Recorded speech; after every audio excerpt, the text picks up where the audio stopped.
Hello guys, my name is Yvonne and today we're gonna see some speaking tips for the B2 or C1 examination. Today's topic, the environment. The environment has like some vocabulary that we have to remember. For example, the 3 R's: reduce, reuse and recycle, CO2, carbon dioxide, ozone layer, the greenhouse effect, global warming, ice caps melting, rising sea levels, fossil fuels, endangered species, floods, droughts. So now let's see the questions. Number 1 says, do you ever worry about the environment in your town? In a way I would answer that would be, well, I live in a very small city in the north of Spain, which has around 250,000 inhabitants, and everything is within walking distance, so many people just walk around the city. So even though there are like cars and public transport, there are not so many of those. And another thing is that the government forces them to check the vehicles every year so they don't exhaust fumes. Another thing that I see here in Oviedo is that the city is super clean because also the government cleans it a lot. So I don't think there is like any environmental issue right now in my town. Very good. Question number 2 says, what are the biggest environmental problems in the world nowadays? So if you think about it, this is the question that you put all the vocabulary in. So if I had to answer that question, I would answer something like, well, I strongly believe that there are many global environmental issues nowadays. For example, let's start with the factories. So the factories release toxic gases or chemicals, for example, CO2 or carbon dioxide, and for example this is going to affect the ozone layer, that in a way is going to create the greenhouse effect and the global warming. In some places such as maybe Africa or Latin America, this thing, global warming, is going to create drought. On the other hand, the ice caps are going to start melting, for example in the poles, right?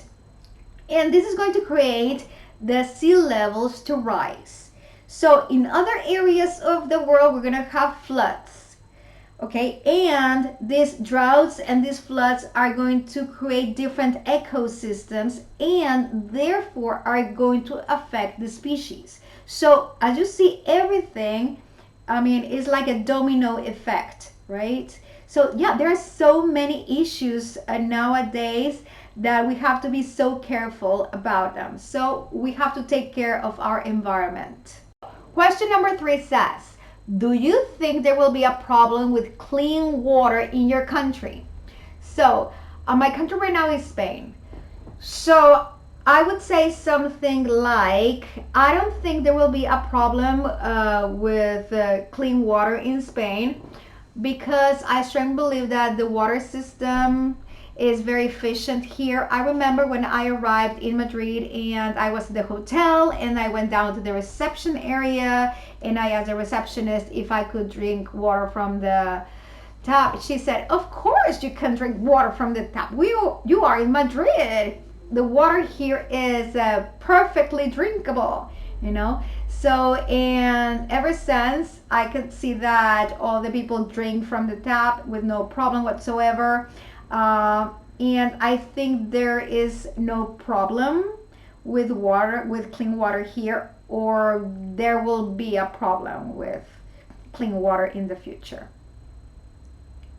Very good. Question number 4 says, what can common people do to help save the environment? So a way I would answer this question would be, well, common people can do many things in order to help save the environment. For example, we can do the 3 R's. Reduce, reuse and recycle. Reduce, buy less things. Reuse, give a second life to things, right? Or transform them into something else. And recycle, plastics, cardboard, glass. We have to be responsible in that way. Another thing that we can do is don't throw litter in the streets, you know. We have to be aware and responsible of this situation. So yeah, there are many little things that we can do to help the environment. Also, turn off the lights whenever you don't need them. You know, of course, we can help save the environment. Question number 5. How has the weather changed in your country in recent years? So the way I would answer this question would be something like, well, I have been living in Spain for the last 10 years, so I will be talking about Spain, basically the north, because that's where I live. I don't know much about the south though, but I can tell you about Asturias. So yes, I think the weather has changed, and it has changed a lot, because I remember 10 years ago when I arrived here, it used to be super cold and it used to rain every single day, and now the weather, it seems to be warmer and it rains quite less. So yes, that's how the weather has changed, and I have witnessed it. Very good. I hope that you found this video useful in order to help you improve your speaking skills for the B2 or C1 examination. Good luck.